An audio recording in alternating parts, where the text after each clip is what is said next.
느헤미야 10장 1절부터 39절 말씀 보겠습니다.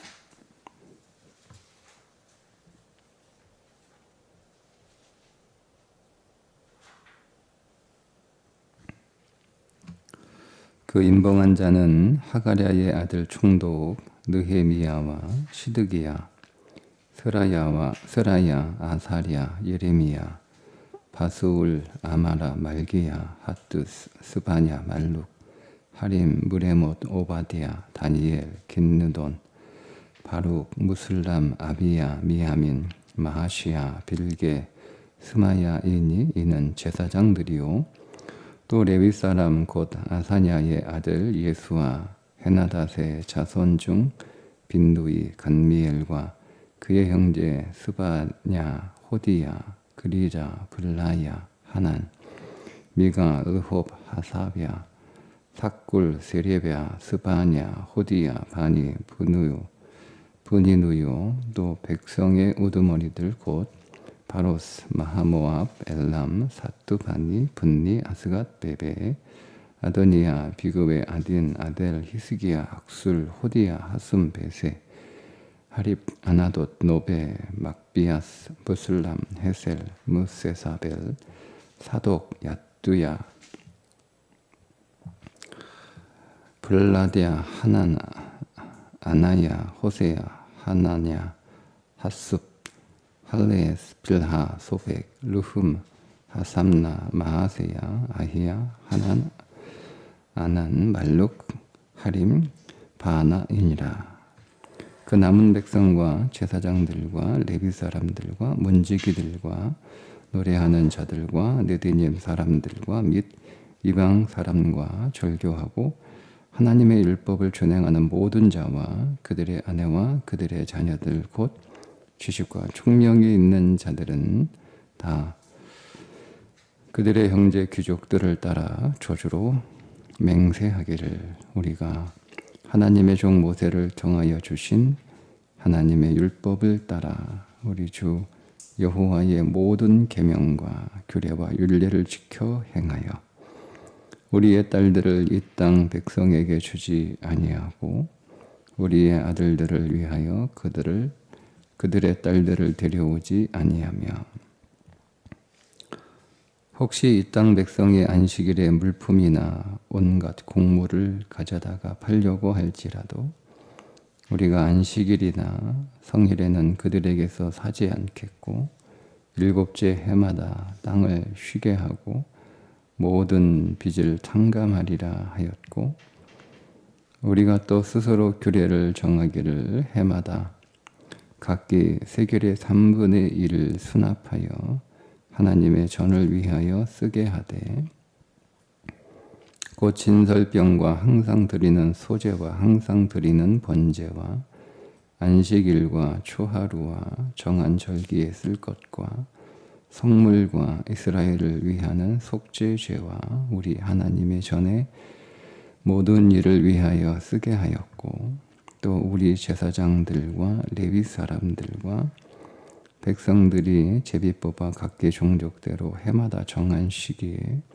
나무를 우리 하나님의 전에 바쳐 율법에 기록한 대로 우리 하나님 여호와의 제단에 사르게 하였고 해마다 우리 토지 소산의 만물과 각종 과목의 첫 열매를 여호와의 전에 드리기로 하였고 또 우리의 맏 아들들과 가축의 처음 난 것과 소와 양의 처음 난 것을 율법에 기록된 대로 우리 하나님의 전으로 가져다가 우리 하나님의 전에서 섬기는 제사장들에게 주고 또 처음 익은 밀의 가루와 거제물과 각종 과목의 열매와 새 포도주와 기름을 제사장들에게로 가져다가 우리 하나님의 전에 여러 방에 두고 또 우리 산불의 11조를 레위 사람들에게 주리라 하였나니 이 레위 사람들은 우리의 모든 성급에서 산물의 11조를 받는 자이며 레위 사람들의 11조를 받을 때에는 아론의 자손 제사장 한 사람이 함께 있을 것이요 레위 사람들은 그 11조의 10분의 1을 가져다가 우리 하나님의 전 곳간에 여러 방에 두되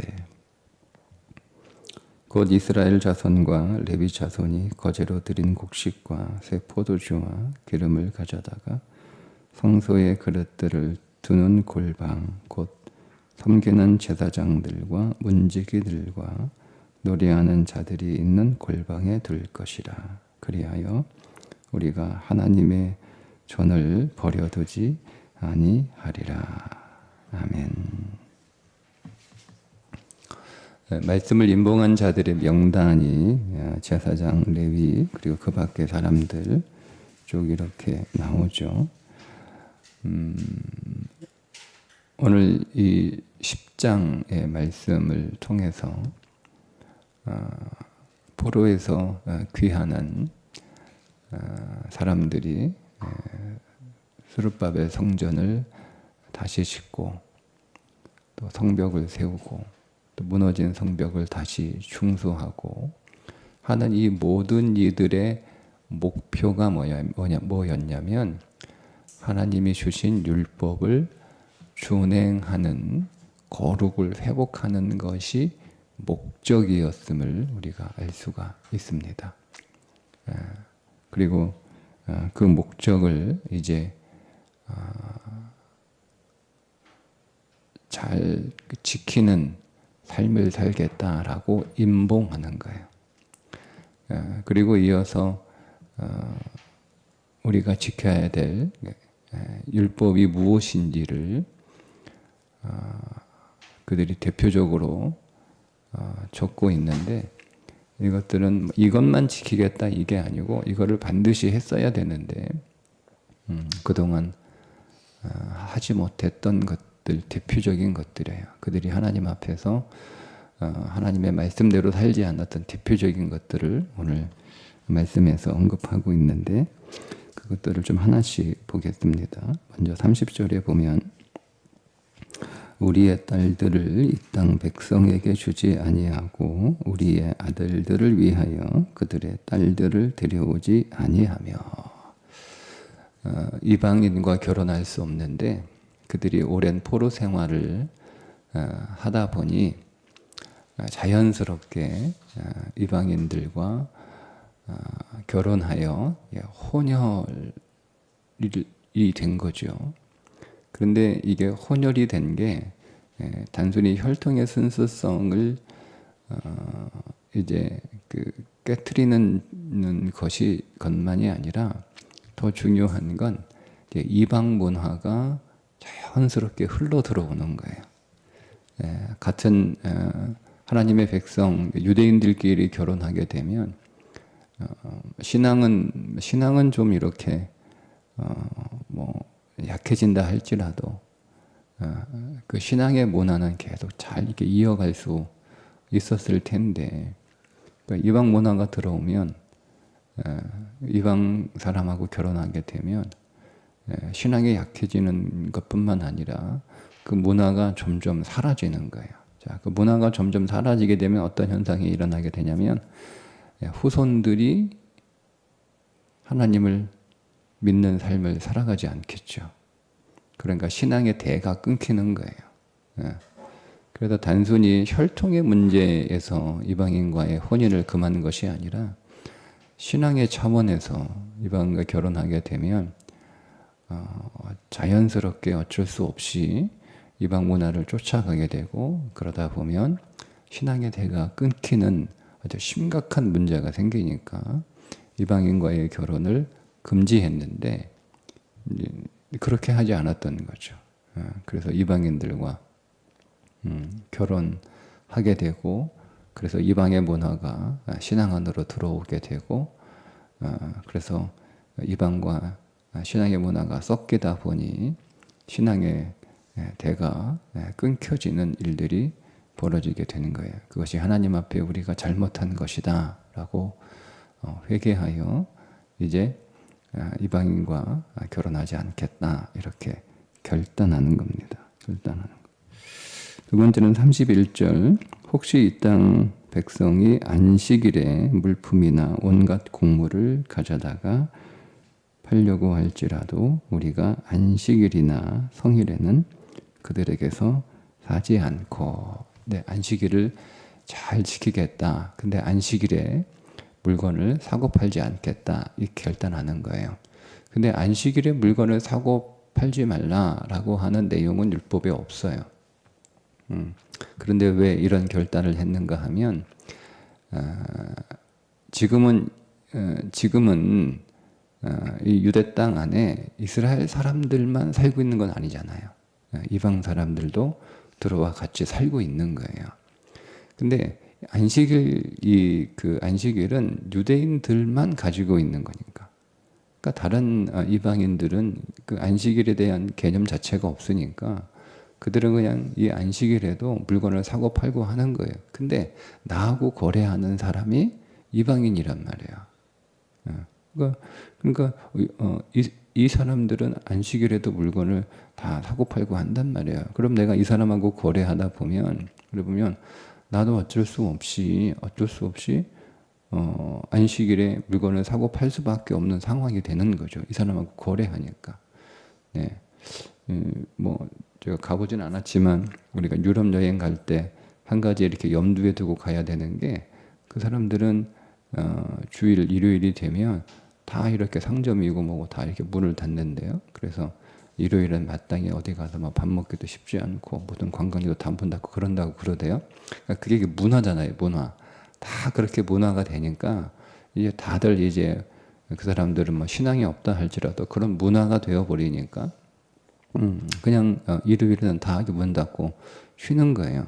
근데 우리는 안 그렇잖아요. 그렇죠. 어떤 업종에 따라서 일요일 날 문을 닫아도 문제가 없는 업종이 있지만, 또 어떤 업종들은 일요일 날 사람들이 제일 이렇게 많이 찾는 업종들은 그걸 이제 그리스도인들이 하고 있으면 그 일요일 날 문을 닫기가 굉장히 어려워요. 왜냐하면 사람들은 주말이나 일요일 날 이렇게 시간이 나서 그 물건을 사기도 하고 뭐 이렇게 머리를 하러 오기도 하고 또 뭐 이렇게 하러 온단 말이에요. 근데 그때 내가 문을 닫으면 내가 내 물건을 팔아주고 이 업장에 오는 사람들이 대부분은 다 주말이나 일요일 날 오는 사람들이고, 주중에는 별로 그런 사람들이 없으면 이 고민이 될 거 아니에요. 그런 상황인 거예요. 율법에는 없었지만 지금 현재 그들이 처한 상황이 자기하고 거래하고 이렇게 하는 사람들이 대부분 다 안식일을 일이 없고 계속 이렇게 일일도 장사하는 그런 사람들이니까 이게 부득이하게 문을 열 수밖에 없는 거죠. 거래를 할 수밖에 없는 거죠. 그렇게 살아왔던 거예요. 근데 그들이 다시 하나님의 말씀을 읽고 그 말씀 안에서 안식일을 거룩하게 지키라라고 분명하게 하나님이 명령하고 있으니까 우리가 어떤 재정적 손해가 있다 하더라도 안식일을 지키고 우리가 안식일에 어떤 물건을 사고 파는 일도 하지 않겠다라고 결단하는 거예요. 근데 여러분, 지금 이 유대 땅으로 귀환한 사람들의 경제적인 상황이 어려운 상황이에요. 경제적으로 넉넉하거나 뭐 이런 상황이 아니에요. 굉장히 경제적으로 힘든 상황에 처하게 있는 상태에서 이런 결단을 하는 거죠. 그리고 안식년에 대해서 또 다시 결단을 합니다. 7째 해마다 땅을 쉬게 하고, 7째 해마다, 그러니까 7년에 한 번씩 농사를 그만두는 거예요. 농사를 짓지 않아요. 여러분, 이게 일주일에 하루 쉬는 것도 쉽지 않은데 1년 내내 일하지 않는 것, 농사를 짓지 않는 거죠. 근데 그렇게 뭐 하기 위해서는 많은 준비들이나 많은 결단들이 필요하잖아요. 그럼에도 불구하고 하나님께서 안식년을 명령하셨으니까 그렇게 지키겠다라고 결단하는 거예요. 안식년을 지키게 되면 일단은 땅의 지력이 회복이 됩니다. 땅이 살아나는 거예요. 결과적으로. 그러니까 당장은 힘들고 어려운데 장기적으로 보면 굉장히 이게 유익하고 필요하고 중요한 거죠. 땅의 지력이 상승이 돼서 그러면 더 많은 소출을 얻을 수 있어요. 그 다음에부터는 땅이 살아나니까. 두 번째, 안식년을 갖게 되면 어차피 뭐 주인들은 그동안 쌓아놓은 거 많이 있으니까 그거 이렇게 먹으면 되는 거예요. 그리고 주인들은 또 시간이 되면 뭐 자기가 쉴 수 있잖아요. 근데 그 자기 밭에서 일하는 노동자들은 안식년이 되지 않으면 쉬지를 못하는 거예요. 그냥 계속 일하는 거죠.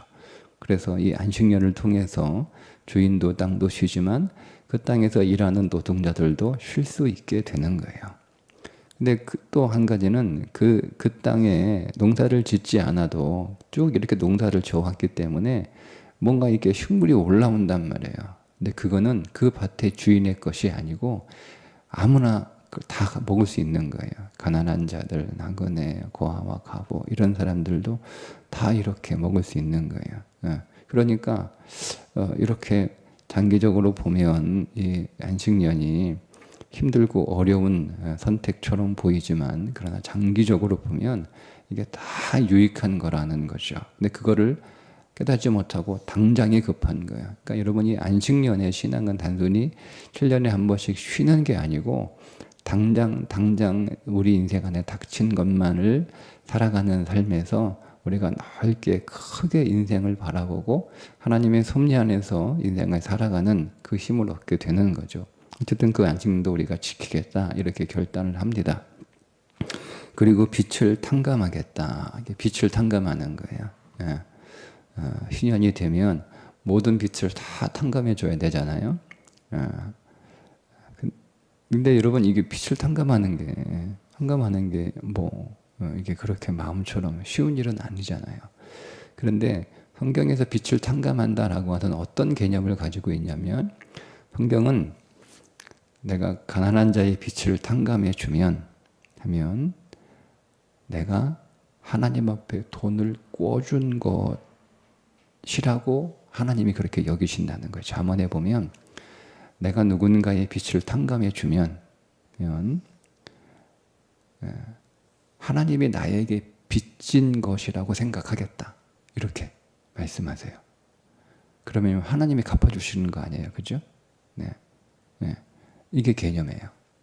그래서 하나님께서 예수님이 이걸 어떻게 적용하여 말씀하시냐면 너희가 서로 용서하지 않으면 하나님께서 용서하지 않는다. 주기도문에서 우리가 우리의 죄를 사하여 준 것 같이 우리의 죄를 용서하여 주옵소서 이렇게 하는 거예요. 그 개념에서 나온 거예요. 그런 삶을 살겠다라고 결단을 하는 거죠. 자, 그리고 32절에 우리가 또 스스로 규례를 정하여. 스스로 규례를 정하여. 누가 이렇게 하라고 한 게 아니에요. 자발적으로 스스로 규례를 정해서 해마다 각기 세겔의 3분의 1 세겔을 성전세로 내는 거예요. 하나님의 전을 위하여 성전세로 내는 거예요. 근데 원래 이게 반 세겔을 내야 되는 거죠. 그런데 3분의 1 세겔밖에 못 내요. 왜요? 경제적으로 너무 힘들었기 때문에. 그런데 여러분 이게 어떤 의미가 있냐면 지금까지 성전은 누가 관리하고 누가 책임을 졌냐면 왕들이 관리하고 왕들이 책임을 졌어요. 왕이 성전을 지었고, 그죠? 솔로몬이 성전을 지었잖아요. 그러니까 왕이 그 성전에 대한 모든 관리에 책임을 지고 있었어요. 그런데 이제는 그 성전에 대한 관리의 책임을 왕 한 사람이 지는 게 아니라 그것은 왕의 성전이 아니냐. 우리 모두의 성전이니까 우리가 그 성전 관리의 책임을 지겠다라고 하는 개념이에요. 근데 여러분 우리가 느헤미야서를 이렇게 읽어보면 에스라서도 마찬가지고 이렇게 읽어보면 어떤 변화가 이루어지냐면 지도력이 한 사람에 의해서 지도하는 지도력에서 그래서 그 지도력이 밑으로 내려옵니다. 쉽게 얘기하면 왕의 지도력에서 백성들이 지도적으로 이렇게 내려와요. 그래서 스룹바벨이 왕족이잖아요. 1차 포로 기환을 인솔했던 스룹바벨이 왕족이에요. 그 사람이 성전도 재건하죠. 다니시에요. 그런데 어느 순간부터 스룹바벨이 사라집니다. 그리고 에스라, 느헤미야, 제사장들, 귀족들 이런 사람들이 딱 등장을 해요. 그러니까 리더십이 바뀐 거예요. 그러니까 이게 그런 개념이에요. 그러니까 한 사람이 책임지고 한 사람이 감당하는 리더십에서 모두가 책임지고 모두가 감당하는 리더십으로 바뀐다는 의미를 가지고 있는 거예요. 그래서 이제는 야, 그 왕이 성전 책임지고 돈 많은 사람이 성전 감당하는 그런 모양에서 그 우리들의 성전이니까 우리가 다 같이 감당하자. 그래서 우리가 힘들지만 최선을 다해서 우리가 반세겔은 내기가 어렵고 3분의 1 세겔 우리가 스스로 규례를 정해요. 그래서 성전세를 내기로 정합니다. 성전을 잘 그들이 책임지고 관리하고 유지하기 위해서 그렇게 자발적으로 결단하게 되죠. 자, 그리고 35절에 보면 해마다 우리 토지 소산의 만물과 각종 과목의 첫 열매를 여호와의 전에 드리기로 하였고, 그러니까 첫 것은 다 하나님의 거잖아요. 근데 그거를 지키지 않았던 거예요. 그래서 첫 열매를 하나님 앞에 다 드리기로 또 결단을 합니다. 자, 그리고 37절 하반절에 보면 우리 산물의 11조를 레위 사람들에게 주리라. 레위 사람들에게 11조를, 그러니까 성전을 관리하는 데 드는 비용만 필요한 게 아니라 그 성전에서 일하는 사람들의 생계도 이제는 우리가 책임지겠다는 거예요. 그렇게 하지 않았거든요. 우리 먹고 살기도 힘든데 레위인들 뭐까지는 우리가 어떻게 다 챙기냐 이렇게 되는 거죠. 물론 성전도 포로로 끌려가면서 성전도 없었고 하니까 당연히 자연스럽게 이런 레위인들을 위한 11조가 당연히 사라졌겠죠. 근데 이거 다시 회복하겠다는 거예요. 근데 말씀드린 것처럼 경제적으로 그렇게 여유롭거나 넉넉한 상황이 아니에요. 살기가 다 힘든 상황이에요. 근데 이들의 마음 안에는 뭐가 다시 회복이 되냐면 우리의 집보다 하나님의 성전이 더 중요하다는 걸 깨달았어요. 성전이 무너지면 우리 집도 무너진다라고 하는 것을 깨달은 거예요. 그래서 정말 우리들의 인생에서 가장 중요하고 최우선시 되어야 될 건 우리 집보다 먼저 성전이 회복되는 거다. 학교에서 보면 성전 건축을 하다가 16년 동안 성전 건축을 못 하잖아요. 그러니까 여러 가지 방해도 있었고 경제적인 어려움도 있어서 성전 건축이 중단되었는데 학계가 뭐라고 얘기하냐면 너희가 힘들다고 돈이 없다고 어렵다고 성전 건축 중단해 놓고 너희 집은 잘 짓고 사네 이렇게 얘기합니다. 그러니까 인생에 더 중요한 건 우리는 중요한 건 하나님의 집이 먼저 견고하게 세워지는 것이 필요하고 중요한데 이걸 깨달은 거예요. 그래서 누가 뭐라고 하지도 않았지만 스스로 규례를 정하여 3분의 1 세겔을 내겠다라고 그렇게 결단도 했고 그러면 우리가 그 성전에서 일하는 레위 사람들 그 사람 우리도 먹고 살기 힘들지만 그 사람들의 생계가 일단은 보장이 돼야 그들이 성전에서 일을 제대로 할 거 아니냐. 그렇지 않으면 과거처럼 레위인들이 생계를 못 하니까 다 나가는 거예요. 다 나가는 거예요. 그 레위인들이 사사시대에 보면 개인 제사장이 돼요. 개인 제사장. 하나님의 제사장이 아니고 개인의 제사장이에요. 개인의 복을 빌어주고 이런 일을 하는 거예요. 이게 타락한 거죠. 그리고 다 떠납니다. 자기 직업을 갖고 살아가요. 그러면서 당연히 성전이 무너지고 성전이 무너지면 예배가 무너지면 성전이 무너지는 이게 수순이에요. 이거를 깨닫게 되는 거예요. 말씀을 읽으면서 이걸 깨닫게 되는 거예요. 회복하는 거예요. 성전 회복됐어요. 성벽도 회복이 됐어요. 이제 하나님의 말씀을 회복하는 일이 있어서 우리를 말씀으로 계속 잘 지도하고 오늘 우리가 온전하게 예배를 드릴 수 있도록 우리를 인도하는 성전에서 섬기는 사람들을 우리가 책임져야 된다라고 해서 레위인들의 11조를 잘 내기로 결단을 합니다. 이것들이에요. 이런 것들이에요. 근데 여러분 이것들의 공통점이 있죠? 딱 하나예요. 신앙을 지키기 위해서 우리가 율법을 잘 지키겠다는 거예요. 신앙을 지키기 위해서. 그 가운데 대부분이 다 성전을 지키는 거, 예배를 지키는 거예요. 그러니까 오늘 우리의 인생 안에서 가장 중요한 것은 성전, 예배.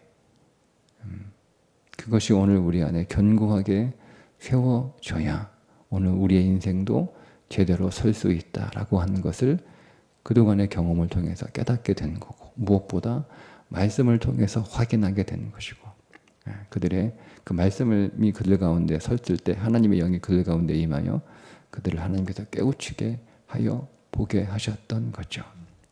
여러분, 그러니까 오늘 우리가 여러분 하나님 앞에 나와 예배를 드리는 것이 얼마나 복된 일이고 얼마나 감사한 일이고 얼마나 보배로운 일인지,